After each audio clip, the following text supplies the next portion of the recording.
amin'izao fampiasana ndraiky zao dia maneho fanajana tanteraka ny fanapa-kevitry ny rafitra sy ny lalàna ny tenako ny fanjakana dia rafitra mitoy continuum ary ny asa fanompoana ny tanindrazana dia andraikitra iombonana zay hotohizana hatrano na iza fitondra na iza fitantana omeko anao koa ndakitry ny boky mitapitra ny 700 andro zay ao miserasera ny imprimature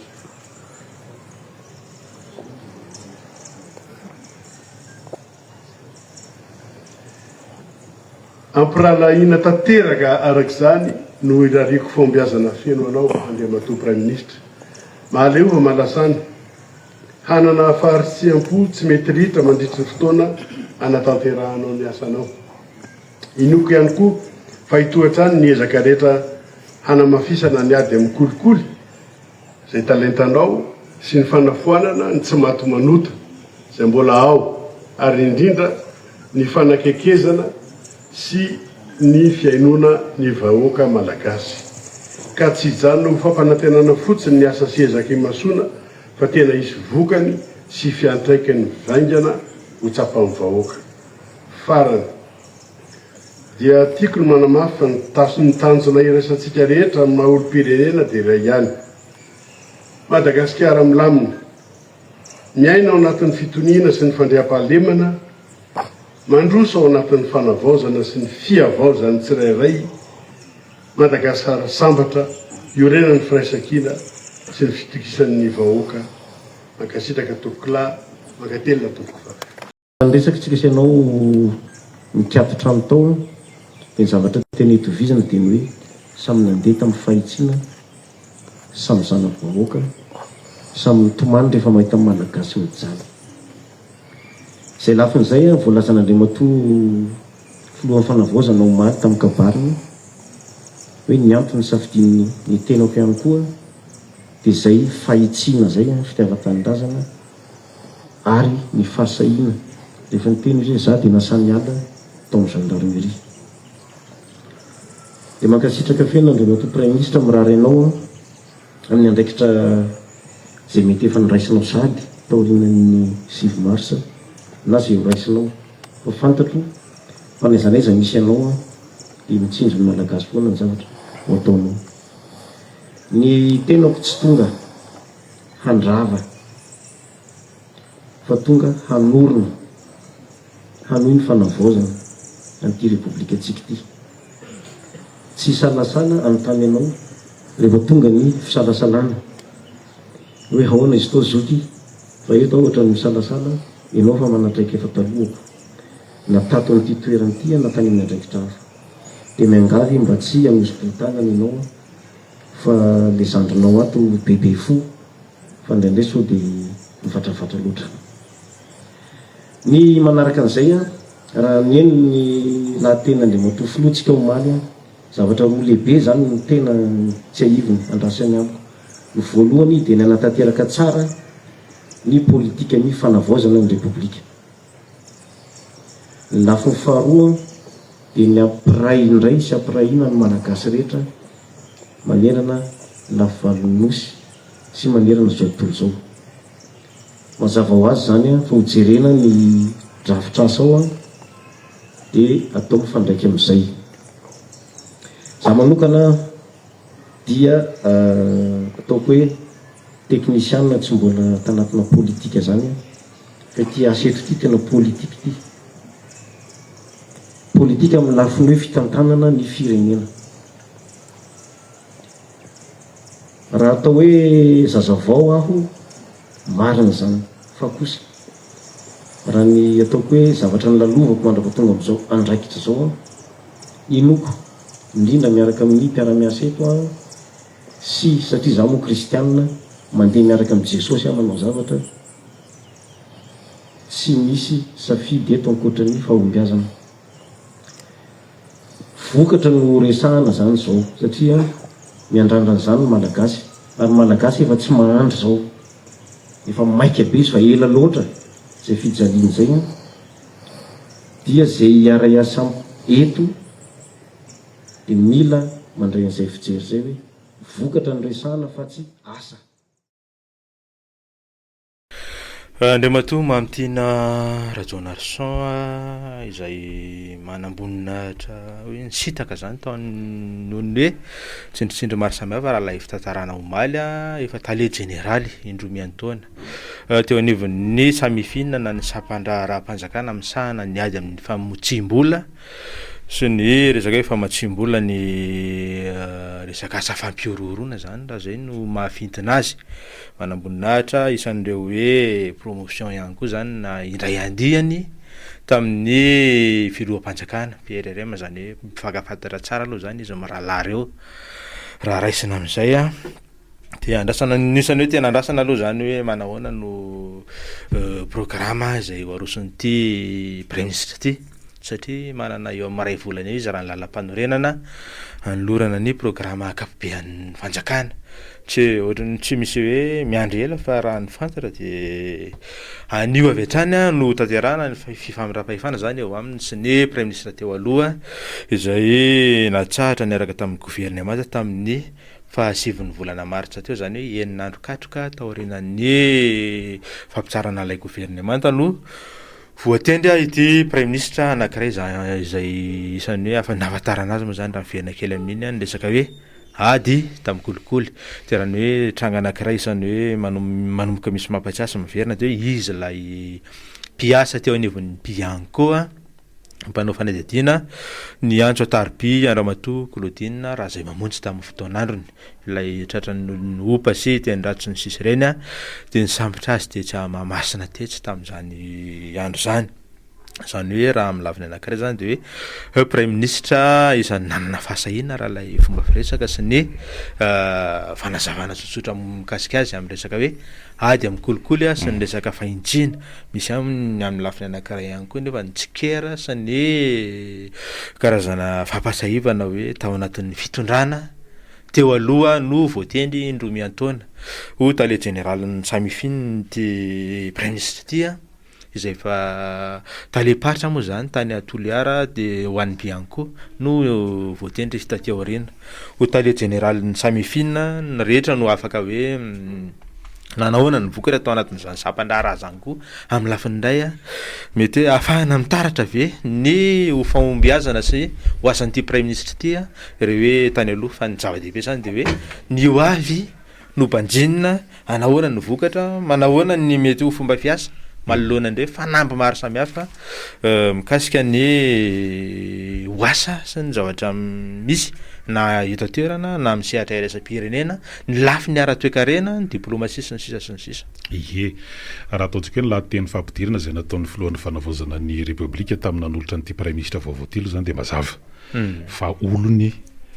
lay premier ministre vaovao satria araka ny efa natsedika tokoa raha fahalamanana tao dia raha andihany tamin'ny andihan'ny fahatelo amby roapolo teo anivon'ny akademia izany premier ministre vaovao izany niverimberina ataony mikasika ny atao hoe fahitsiana sy ny ataontsika hoe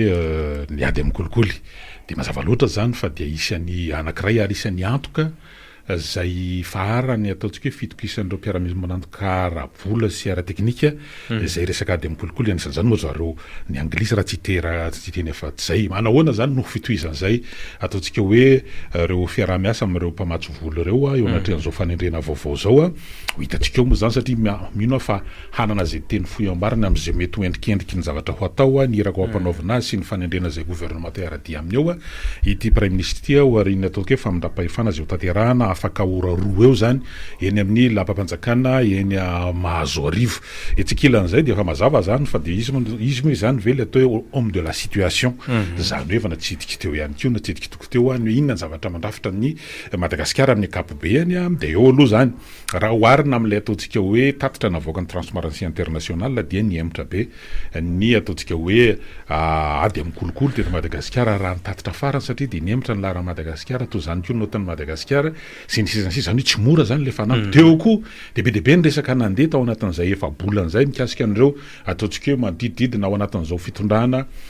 izao zany a de eo zany le hoe anaoana koa no aviny zany ataontsika hoe ireo zay voatonontonona ao anatin'ity resaky ty a sy ity prime ministre vaovao ty zany a zay raha ohatra ka le iraka ho ampanaovana azy zany de anadio mba tsy ho ratsendrika manoloana an'ilay ny vahoaka sy ataontsika hoe miropiaranombina antoka raha-bola ihany ko ity fitondrana ity zany zay hamerenana kokoa lay fitokisana mba ampisan'izay fitokisana zay satria ninona ho atao raha va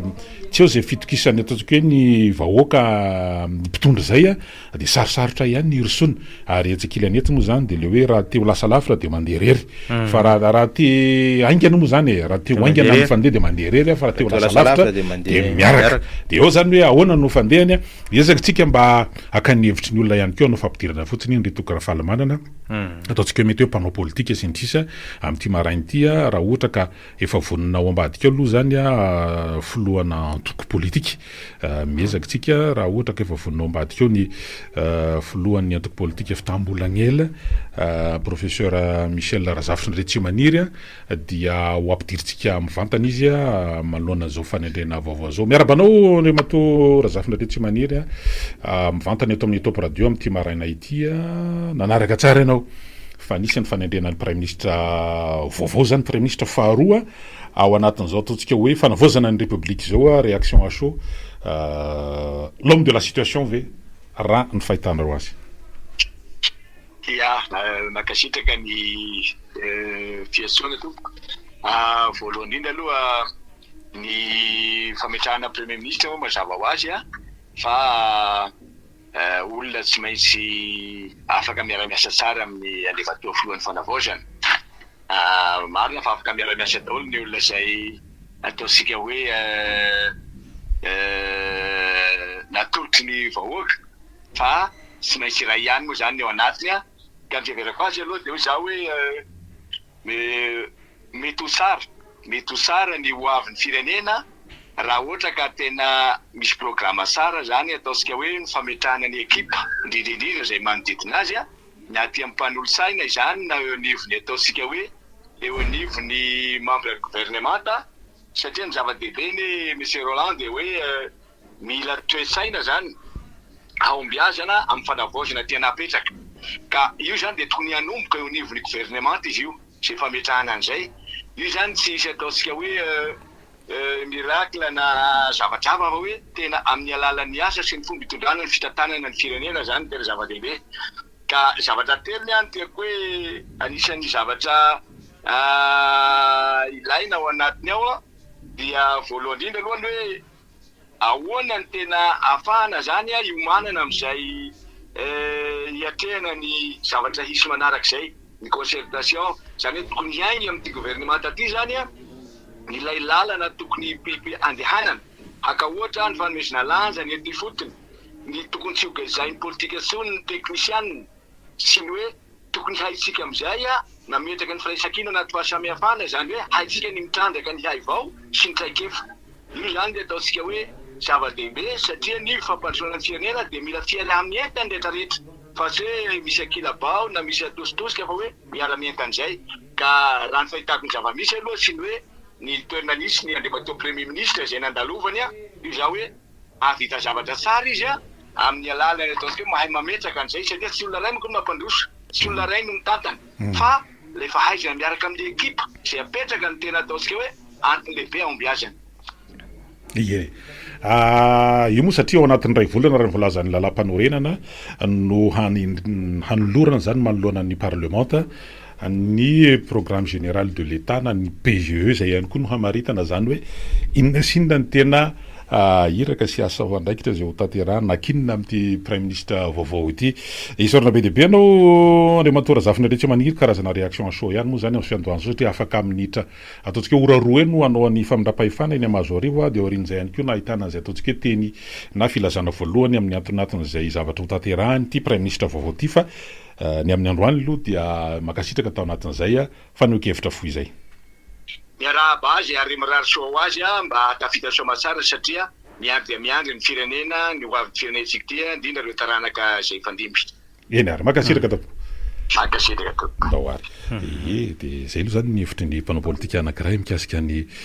zava-misy amin'izao fotoana zao i tokora-fahalomanana ezaka iantso hafa ihany koa tsika satria mbola mba misy fotoana kely ahafahana mandray ihany koa ny hevitry ny hafa raha ohatra ka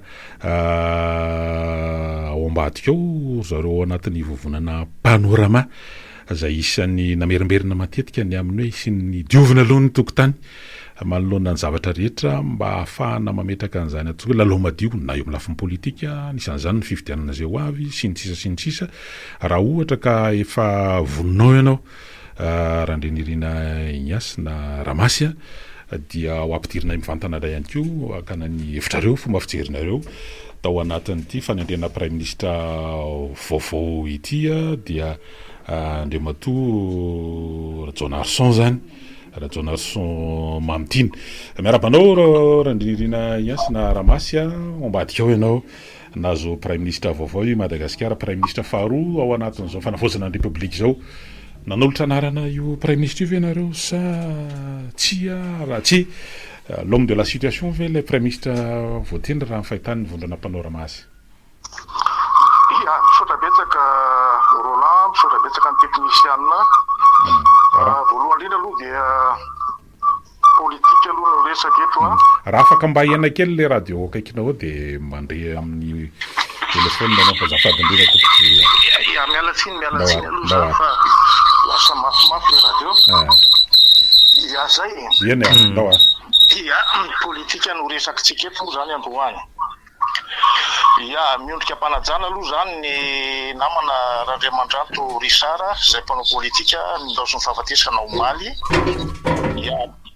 mpanao politika eo amin'ny lafin'ny baolina kitra ihany koa dia miondrika mpanajana amin'ny fahalasana ny Rakotondramasy Désiré na Iteza Ramasy eo amin'ny baolina kitra omaly ihany koa ny feno fitotoana ny nafatesany tompoko lamana andafy Rakotondrina zay mpanao politika ny andrareziny ny antoko MFM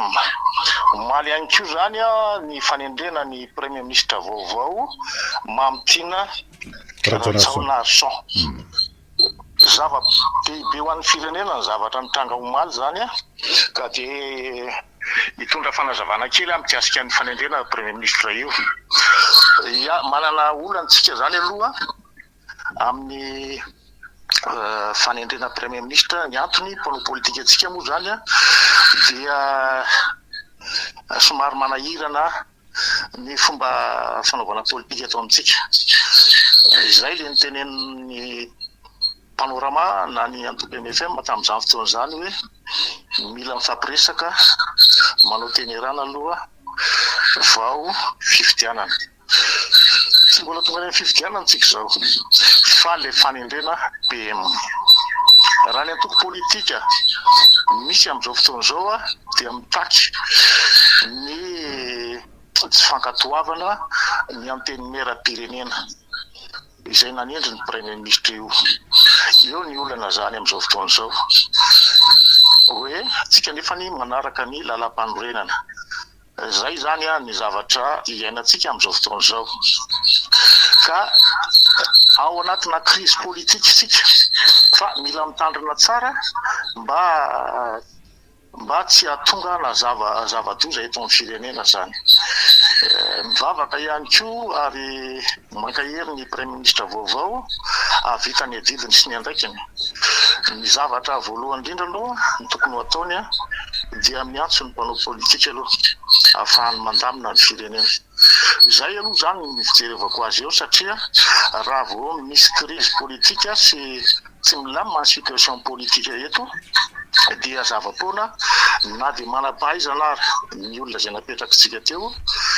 manam-pahaizana izy eo amin'ny lafiny fitantanana manam-pahaizana izy eo amin'ny lafiny science politika manam-pahaizana izy teo amin'ny lafiny manam-boninahitra azy zay napetraky ny fanjakana teo hatramin'izay dia manam-pahaizana daholo fa ny expérience politika ny tsy ampy izay indrindra no mahatonga amin'ny teny hoe tsy maintsy mifampiresaka aloha ahafahana mandamina ny firenena mikasika n'le fanadiovana tokotany ny resahanao teo iny tsy maintsy azo idivirana ny fanadiovana ny tokotany voalohany indrindra aloha mikasika ny chaîne io ho an'ny Premier Ministre vaovao dia tokony anao décret izy aloha voalohany indrindra anafoanana tanteraka isen'ny io aloha satria zay proposition zay projet de loi alefa any amin'ny antenimieram-pirenena ho tapahan'izay na vitan'ny président-ny PRRM manatanteraka an'izay ovana mihitsy ny rafitra aloha zay le fanadiovana tokotany ovana ny rafitra isen'ny io ny fomba fanendrena azy io sy manana maimizy ao anatin'ny isen'ny io ny androm-panjakana zay mijoro ny filoham-pirenena zany ny antenimieram-pirenena sy ny inona moa izy teo ny olona sahala am'izay zany tokony aleo tena zany ny rafitry ny isen'ny io maika loatra teririra Cotonarivo mialatsiny hoe tokony anao fifidianana ametrahany ny maika ekeny zay fa maika tokoa ny fanatanterahana an'io any aloha le fanadiovana tokotany tsy maintsy atao raha vao tsy vita ny premier ministre vaovao manatanteraka an'izay dia nofinofy hipetrahany maharitra eo amin'ny fitantanana mieritreritra ihany koa dia hoe tsy maintsy misy amin'ny concertation nationale tsika efa nalamina iny efa iny ny tondrozotra efa iny ny chronogramme napetraka za mino fa tsy sarotra ny anatanterahana an'izay mialohan'izay rehetrarehetra zay tokony amorony antoko politika izy somarina tsika ny PRRM zay omaly hoe reo lafikely asan'izay fomba andraisany an'izay teny zay angamba ny azoko resahana mikasika ny premier ministre Roland mikasika n'izy io fa be dia be ny tsy hotapitra eto ny resaka fa timo réaction no ataontsika amin'izao fotoana zao eny ary makasitraka anao nga ramasy amin'ny vovonana panorama afaka ora sasany eo moa nisy ny famindrapahifanana ary mety isy ataontsika hoe teny fohy zay ho ataon'ity premier ministre vaovao ty mikasika amin'ny asa maika zay miandry azy dia ho hitantsika eo zany ny toy zay fa dia makasitraka indrindra ataon'izay fanoek hevitra zay